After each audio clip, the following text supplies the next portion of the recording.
Ginagawa mo? Ipapapansin sa'yo. O napansin na katatabi? Maiko, Hmm, will you marry me? no. Okay. Nagpapapansin ka na naman ba kaya? Hindi, no. Ikaw na kaya yung nagpapapansin sa akin. Ngayon napansin na kita, pwede mo na ako maging crush. Utak mo may ubo na naman. Maiko, Ano? will you marry me? No. Okay. Ano na namang ginagawa mo? Shh. Dinadasalan na kita na sana magustuhan na kita kasi kawawa ka naman. One-sided lang kasi yung feelings mo for me eh. Akala ko ba gusto mo ko? So, ina-acknowledge mo na talaga yung presence and feelings ko for you. Will you marry me, Maiko? Ewan ko sa'yo. Ah! Hindi na no yung sagot mo. Ibig sabihin may chance na ako. Wala. May hinahanap ka? Oh, yung pake ko. Nandito sa bulsa ko. Ako hinahanap mo, no? Feeling. Aminin mo na. Wala akong aaminin. Ako meron. Nag-iipon na ako para sa kasal nating dalawa, no? Ito ang ipon ko. May 10 pesos na. Uy!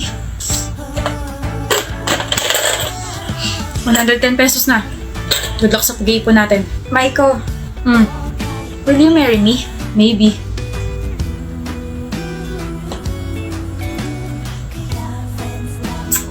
Maiko, ba't nandito ka sa building namin? Nasaan yung maliit na jar? Nandito sa bag ko. Ako na. Bakit? Itatapon mo? Akala ko ba okay na tayo? I mean, alam ko naman na one-sided pa rin yung feelings ko para sa'yo, pero Sira, di ba puno na yun? oo. Nakabili na kasi ako ng mas malaking plastic jar. Tapos nakahanap na ako ng part-time. Wait, naghanap ka ng part-time job? Bakit? Para sa kasal natin. Ha? Masipag ako kaya. Mukhang mapapadali kasal natin ah. Teka, Maiko. Bigay ko sa'yo yung jar mamaya. Will you marry me? Pakakasalan kita kaya. I receive a wedding invitation from your ex. Like, ang kapal naman ng mukha niya. Best friend mo ko, so bakit niya ako sasandan, di ba? Wedding will happen sa Batanes, like, ang ganda ron. Tapos sabi sa invitation, magkakaroon daw tayo ng all-paid expense trip. Jewel, wait, hindi ka ba naka-receive ng invitation? Oh my gosh. Bakit ka ba tinatanong? Sorry for being insensitive. Ex mo nga pala si Maiko. Of course, he won't invite you. Hi love, sorry I'm late. Hi, Maiko. Hi, Maiko? Maiko? Yes? Wait! Kayo pa rin? Nag-break ba tayo, mahal? Buwan ko dyan, nagbago lang ako ng book, tsaka 7 buwan na kami hindi nagkita kung ano yung mga pinagsasabi. Wait a minute! Di ba ikakasal ka na, Maiko? Oo, okay kaya. Tsaka hindi ako papayag na hindi siya sa akin ikasal. Huh? What did I miss? Ito yung nangyayari kapag hindi tayo masyado nagkikita, no? Eh ano yun? Sabi sa invitation, Maiko and Christina. O sino si Christina? Oh. Sorry na, best friend. May alak pa yata sa utak ko. Nag-believe na nawala sa isip mo na Christina Kaya Alvarez yung full name ko. Na magiging Mrs. Christina Kaya A. Castro. Shh! Mamaya ka sa akin. Ano ba? Sa harap ko pa talaga? Gusto ko rin ng she fell first but he fell harder na trope. Lord! Maghabol ka rin kasi. And mag-propose agad. Pag nagkaroon ako ng jowa, magpapagupit din ako at ibabalik ko ang hair ko sa black. Kaingkit? Truth or dare, Jean? Truth! Magbigay ka ng clue kung sino ang nagugustuhan mo ngayon. Meron ka na nagugustuhan? Bakit di ko alam? Best friend mo ako tapos hindi mo na ako ina-update? Dami mo namang Evas, Archer. Ikaw ba tinatanong ha? O dali, Jean, bigay na ng clue. Kaibigan kayo nagugustuhan ko ngayon. Oh, sino yan? We have to spin the bottle again for you to ask me another question. Madaya ka. Kaibigan mo? Oo, Archer. Kaibigan ko yung nagugustuhan ko ngayon. Ayoko na pala maglaro. Oh, saan ka pupunta? Bibili ng pagkain. Kay Jay? Jean, Aba, may gana ka pa palang pansinin ako pagkatapos mo akong i-ignore na ilang araw. Kailangan mo. usap tayo. Tungkol? Yung sinabi mo 2 days ago. Ano meron? Gaano mo kagusto yung kaibigan mo? So, sobrang gusto ko sa kanya. Naiisip ko na siya out of nowhere and pagkagising ko, siya na agad yung pumapasok sa isip ko. Hindi ka ba na-awkward na may gusto ka sa kaibigan mo? Medyo awkward pero wala eh. Di ko naman mapipigilan yung feelings ko. May bala ka ba umamin sa kanya? Oo. Wag! Eh? Huwag ka nga amin! Bakit mo ba ako pinagbabawalan ha? Tatay ba kita? Wala kang girlfriend yun eh. Di wala kang nililigawan yun eh. Meron! Ha? Meron akong girlfriend. Ha? Jean, bago ka umamin, uunahan na kita para hindi ka masyado masaktan. I'm sorry, pero hindi kita gusto. Ha? Wala akong gusto sa'yo and never ako magkakagusto sa'yo. You're my best friend and hindi kita nakikita gaya ng gusto mo. Jean, may girlfriend ako. And her name is Jamie. Huh? We've been best friends for 6 years. Ayoko namang itapon yun dahil lang may gusto ka sa akin. Kaya kung ipagpapatuloy mo yung feelings mo, lalayo muna ako sa'yo. Pero mas maganda siguro kung pilitin mo mawala yung feelings mo para... Para saan yun? Sabog ka ba o puyat ka lang talaga? Ano ba yung mga nakakadiring pinagsasabi mo? Anong may feelings ako sa'yo? Sino may sabi? At saka kailan ka pa naging feelingero? Sabi mo kasi may gusto ko sa kaibigan mo eh. Ikaw lang ba kaibigan ko lalaki, ha? Sagot! Hindi. O ayun naman pala eh. What makes you think na gusto kita? Like nakakakilabot. Di ba uso sa'yo platonic? Eh sino pala gusto mo? Si Jordan. Ah, siya. Oo, siya. Hi. Jordan. Kanina ka pa nandyan? Yup.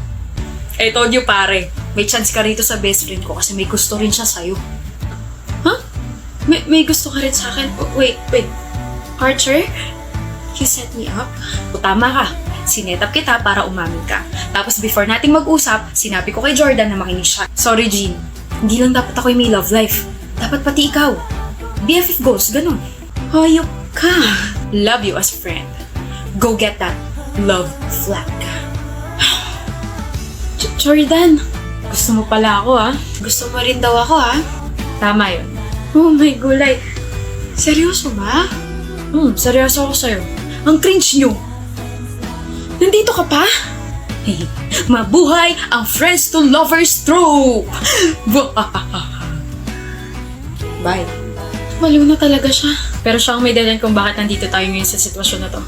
So thank you pa rin kay Archer kahit nabaliw siya. Hala, huwag mo akong titigan siya kang ngitian. Layuan mo ang anak ko. Ayoko po. Layuan mo ang anak ko. You're not even allowed to love me. Isa ka lang naman. Come na. Mahal ko po si Logan. Yung pagmamahal mo kasi sira sa anak ko. What would my amigas think of my son kapag nalaman nilang may girlfriend siyang isang basura?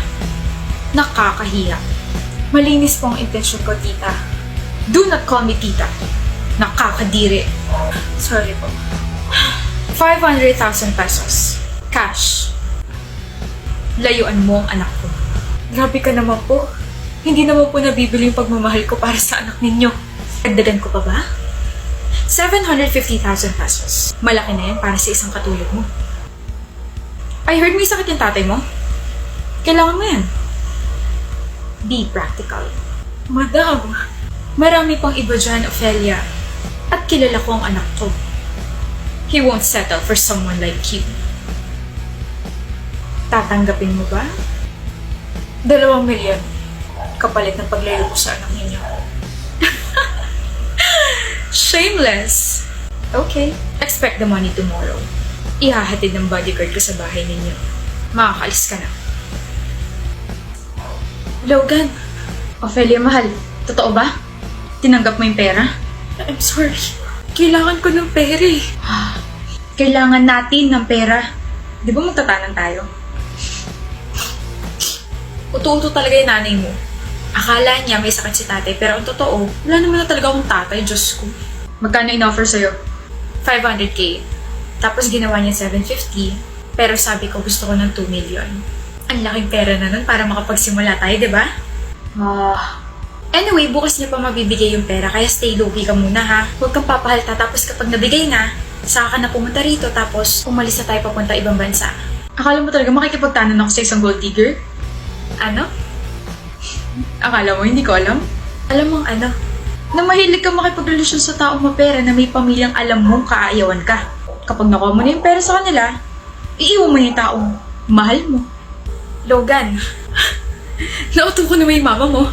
Sa tingin mo, nauto mo talaga si mama? Sa tingin mo, dadating yung pera? Kasi planado na lahat simula pa nung una.